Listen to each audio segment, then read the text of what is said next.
রমজান জুড়ে স্বস্তিতে থাকা নিত্যপণ্যের বাজারে শুরু হয়েছে আবার অস্থিরতা। বেড়েছে পেঁয়াজ, ভোজ্য তেল ও চালের দাম।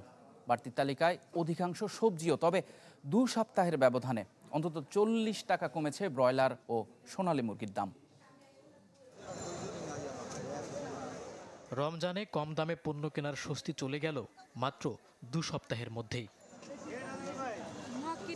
ভরা মৌসুমে বেড়েছে পেঁয়াজের দাম। টিসিবির হিসেবে সপ্তাহ ব্যবধানে কেজি প্রতি বেড়েছে অন্তত 10 টাকা। মাসের ব্যবধানে 30%। দাম বাড়ার কোনো যৌক্তিক কারণ নেই বাজারে।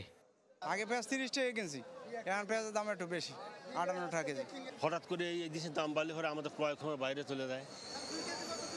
গরমের অধিকাংশ সবজি 60 টাকার ঘরে। তবে মাসের ব্যবধানে 10% কমে প্রতি কেজি আলু বিক্রি হচ্ছে সর্বোচ্চ 20 টাকায়।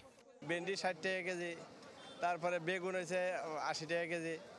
মোটামুটি সব জিনিসের দাম ভালোই আছে। বাজার দাম একটু বাড়তেছে আর কি। মাঝখানে একটু কম ছিল, রোজার শেষের দিকে একটু দাম কম ছিল, এখন বাড়তেছে অনেক। লিটারে 14 টাকা দাম বৃদ্ধির পর সরবরাহ বেড়েছে ভোজ্য তেলের। টিসিবির হিসেবে দেশে বছর ব্যবধানে বোতলজাত সয়াবিন তেলের দাম বেড়েছে 13%। 94 করে আনলে আমরা 95 বছরে দেখা যায় একটা পলি দিলে আমাদের 95 কিনে পড়ে, আবার লেবার খরচ আছে, তো একটা তেলে তো আমাদের 5 টাকা লাভ করতে হবে। দাম বেশি অস্বস্তি নয়, যারা কিনা খাইতেছে তাদের অস্বস্তি। লিটার 14 টাকা বেশি। সামান্য একটা চাকরি করে কয় টাকা বেতন পাই, এ দিয়ে কিভাবে সংসার চালাবো?